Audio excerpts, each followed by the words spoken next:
America రక్షణ వ్యవస్థకు చెందిన కీలక సైనిక కమాండ్ పేరును మార్చడం, అదే సమయంలో భారత్కు సంబంధించిన తప్పు మ్యాప్ను ప్రదర్శించడం చర్చనీయాంశంగా మారింది.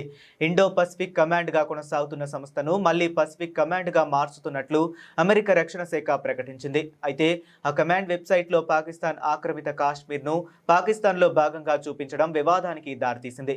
2018లో అప్పటి అమెరికా రక్షణ మంత్రి జిమ్ మాటిస్ ఈ కమాండ్కు ఇండో పసిఫిక్ కమాండ్గా పేరు మార్చారు. హిందూ మహాసముద్ర ప్రాంత ప్రాధాన్యం పెరుగుతున్న నేపథ్యంలో భారత్తో పాటు ఇండో పసిఫిక్ వ్యూహానికి ప్రాధాన్యం ఇస్తున్నామనే సందేశాన్ని అప్పట్లో అమెరికా భావించింది. ఇప్పుడు ఆ పేరును తొలగించి మళ్ళీ పాత పేరైన యుఎస్ పసిఫిక్ కమాండ్ను తీసుకొచ్చింది. 2018లో ఇండో పసిఫిక్ అనే పదాన్ని పేరులో చేర్చడాన్ని భారత్ సహా అనేక దేశాలు కీలక సంకేతంగా చూశాయి. హిందూ మహాసముద్రం, పసిఫిక్ ప్రాంత భద్రతా అంశాలు పరస్పరం ముడిపడి ఉన్నాయనే అమెరికా ఆలోచనకు అది ప్రతీకగా భావించింది. భారత్, అమెరికా రక్షణ సహకారం పెరగడంలోనూ ఈ కమాండ్ ముఖ్య వేదికగా నిలిచింది.